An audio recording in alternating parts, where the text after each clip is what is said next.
Hello दोस्तों, आपका स्वागत है। दोस्तों, आज मैं बताऊंगा प्रथम अनुसूची में कौन से अपराध हैं और वो किस न्यायालय द्वारा विचाराधीन होंगे, और संज्ञेय असंज्ञेय जमानती अपराध सबके बारे में। तो स्टार्ट करें धारा 64 की उपधारा 1 के अनुसार बलात्कार के बारे में।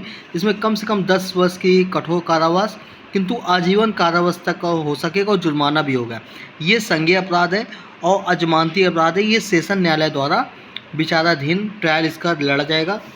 उसके बाद धारा 64(2) में किसी पुलिस अधिकारी या किसी लोक सेवक या सशस्त्र बलों के सदस्य या किसी जेल प्रतिक्षेपण गृह या विरक्षा के अन्य स्थान या स्त्री बालकों की किसी संस्था प्रबंध तंत्र या कर्मचारी वृंद के किसी व्यक्ति या किसी अस्पताल के प्रबंध तंत्र या कर्मचारी वृंद में किसी व्यक्ति द्वारा बलात्कार और उस व्यक्ति के प्रति जिससे बलात्कार किया गया है न्यास या अधिकारी प्राधिकारी की स्थिति में या किसी व्यक्ति द्वारा या उस व्यक्ति के जिसमें बलात्कार किया गया है किसी निकट नातेदार द्वारा किया गया बलात्कार। तो ये है कम से कम 10 वर्ष कारावास है किंतु आजीवन कारावास तक का हो सकेगा, जिसका अर्थ है उस व्यक्ति के शेष प्राकृत जीवन काल से होगा और जुर्माना भी होगा। संज्ञेय अपराध है और जमानती अपराध है। ये सेशन न्यायालय में विचाराधीन होगा। उसके बाद धारा 65 की उपधारा 1 के अनुसार 16 वर्ष से कम आयु की स्त्री के साथ बलात्संग का अपराध कार्य करने वाला व्यक्ति, तो ऐसी अवधि का कारावास जो 20 वर्ष तक की होगा किंतु जो आजीवन कारावास तक की होगी, जो उस व्यक्ति के शेष प्राकृत जीवन काल के लिए कारावास अभिप्रेत होगा और जुर्माना भी होगा। ये संज्ञेय अपराध हो, संज्ञेय अपराध है, अजमानती है और ये सेशन न्यायालय में ट्रायल इसका चलेगा।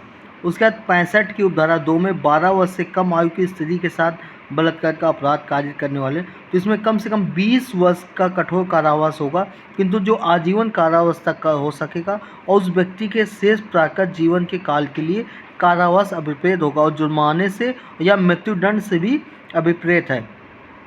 संज्ञेय अपराध है, अजमानती, ये सेशन न्यायालय द्वारा इसका ट्रायल होगा।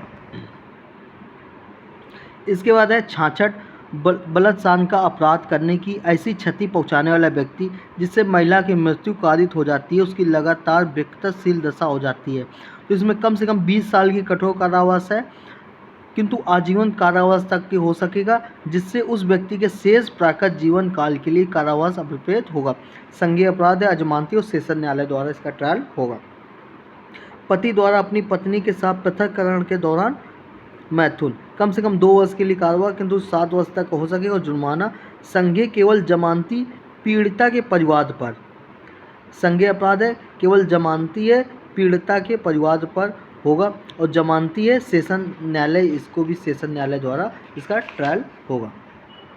इसके बाद है प्राधिकार आदि में किसी व्यक्ति द्वारा मौजूद, कम से कम 5 वर्ष के लिए कठोर कारावास है किंतु 10 वर्ष तक हो सकेगा और जुर्माना है। संज्ञेय अपराध है, अजमानती है और सेशन न्यायालय द्वारा इसका ट्रायल होगा। इसके बाद है प्रवंचापूर्ण उपायों आदि का उपयोग करके मैथुन का कारावास जो 10 वर्ष तक हो सकेगा और जुर्माना है।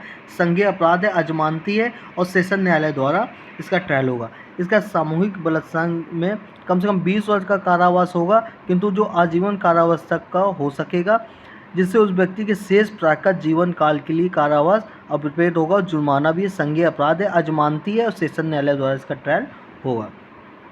इसके बाद 70 की उपधारा 2 में 18 वर्ष से कम आयु की स्त्री के साथ सामूहिक बलात्कार, इसके आजीवन कारावास, जिससे उस व्यक्ति के शेष प्राकृत जीवन के लिए कारावास अभिप्रेत और जुर्माना से और मृत्युदंड से भी है। संज्ञेय है, अजमानती और सेशन न्यायालय द्वारा इसका वो ट्रायल इसका सेशन न्यायालय होगा।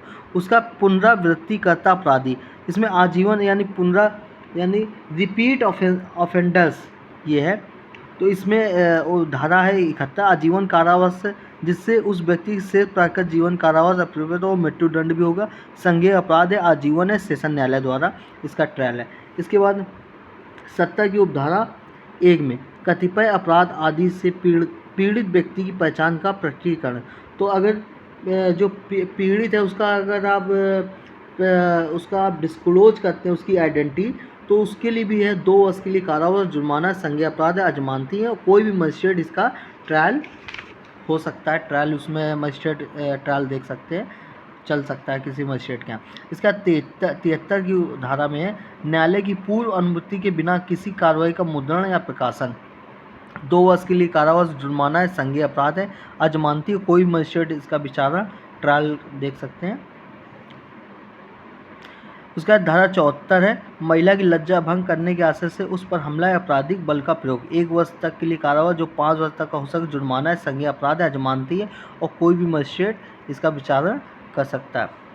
इसके बाद 75(2) में है, उपधारा 1 के खंड आई या खंड सेकंड या खंड थर्ड में विनिर्दिष्ट लैंगिक उत्पीड़न और लैंगिक उत्पीड़न के लिए दंड है 3 वर्ष तक कठोर कारावास, जुर्माना दोनों, संज्ञेय अपराध है, अजमानती है, सेशन न्यायालय द्वारा विचारण होगा इसका।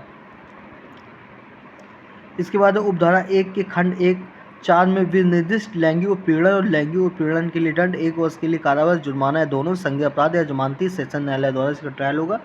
इसके बाद विवश करने के लिए आशय महिला पर हमला या आपराधिक बल, तो यह assault of use of criminal force to women with intent to disrobe, कम से कम 3 वर्ष के लिए कारावास किंतु 7 वर्ष तक का हो सकेगा और जुर्माना, संज्ञेय अपराध है, अजमानती है, सेशन न्यायालय द्वारा ट्रायल है।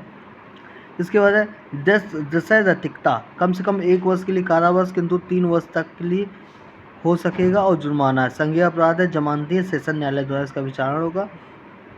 इसके बाद द्वितीय या पश्चातवर्ती 2 सिद्धि यानी दोबारा रिपीट अगर होगा तो उसके बाद कम से कम 3 वर्ष के लिए कारावास किंतु 7 वर्ष तक का हो सकेगा और जुर्माना है, संज्ञेय अपराध है, अजमानती है, उसका सेशन न्यायालय इसका ट्रायल होगा। उसके बाद 78 की उपधारा 2 में पीछा करना 3 वर्ष के लिए कारावास, जुर्माना, संज्ञेय अपराध है, जमानती, कोई मजिस्ट्रेट इसका देख सकता है। उसके बाद द्वितीय या पश्चातवर्ती 2 सिद्धि पर अगर दोबारा ये ऐसा ऑफेंस होता है इस तरीके से, सेकेंड और सबक्वेंट कन्विक्शन में 5 वर्ष तक का कारावास और जुर्माना, संज्ञेय अपराध है, अजमानती, कोई मजिस्ट्रेट इसका विचारण देख सकता है।